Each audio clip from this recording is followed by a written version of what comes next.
మంచిర్యాల జిల్లా చెన్నూరు పట్టణంలోని మహాత్మాగాంధీ జ్యోతిబాపులే గురుకుల పాఠశాలలో విద్యార్థిపై తోటి విద్యార్థుల దాడి ఘటన ఆలస్యంగా వెలుగు చూసింది. ఈ విషయంపై తల్లిదండ్రులకు తెలియటంతో విద్యార్థి సంఘాల నాయకులతో కలిసి పాఠశాల వద్ద నిరసన వ్యక్తం చేశారు. బాధ్యులపై కఠిన చర్యలు తీసుకోవాలంటూ డిమాండ్ చేశారు. గత వారం రోజుల క్రితం మనోజ్ గౌడ్ అనే 10వ తరగతి విద్యార్థిపై అదే తరగతి చదువుతున్న మరొక 7గురు దాడి చేసి వీడియో తీసి ఇన్స్టాగ్రామ్లో అప్లోడ్ చేశారు. ఈ విషయం బయటకు చెబితే బాగోదంటూ భయభ్రాంతులకు గురి చేసి సదరు విద్యార్థి వాపోయాడు. అయితే ఈ ఘటనకు బాధ్యులు చేస్తూ ప్రిన్సిపాల్ వార్డెన్ను కూడా సస్పెండ్ చేసి చితకబాదిన విద్యార్థులపై చర్యలు తీసుకోవాలని బాధిత తరఫునటువంటి విద్యార్థి నాయకులు డిమాండ్ చేస్తున్నారు.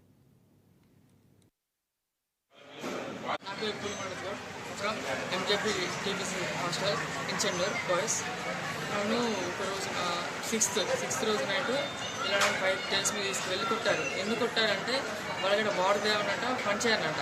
ఎందుకు చేయాలని రివర్స్ అయినందుకు వాళ్ళందరూ కలిసి నన్ను టాస్ వేసి కొట్టిళ్ళు. పైసలు ఇవ్వకపోతే ఇంట్లో తీసుకుంటా అన్నారు, భయపెట్టించిళ్ళు.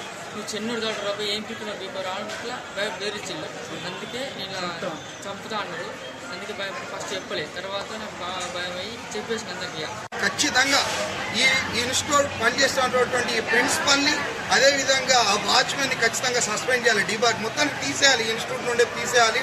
రెండోది ఆ పిల్లలకు ఖచ్చితమైనటువంటి పనిష్మెంట్ ఇవ్వాల్సిందిగా మేము కోరుతున్నాం. అవసరం అనుకుంటే ఇలాంటి పిల్లల్ని డిబార్ చేసిన తప్పులేదు. ఎందుకనంటే ఇలాంటి గ్యాంగ్ మెయింటైన్ చేసే విద్యార్థులు ఈరోజు ఇక్కడ చిన్న 10వ తరగతిలో ఉన్నప్పుడే గ్యాంగ్ మెయింటైన్ చేస్తున్నారంటే ఇలాంటి వాళ్ళు భవిష్యత్తులో వీళ్ళకి మంచి కౌన్సిలింగ్ ఇచ్చేసి వీళ్ళకు ఏదో విధంగా చేయాలని చెప్పేసి పేరెంట్స్ తరఫున ఖచ్చితంగా డిమాండ్ చేస్తున్నాను.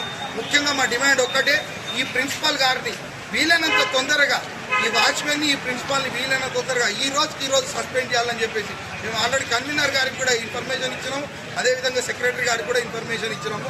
ఈరోజు సాయంత్రం వరకు వీళ్ళని డిస్మిస్ చేయకపోతే రేపు ఖచ్చితంగా మాత్రం ధర్నా చేయడం జరుగుతుందని చెప్పేసి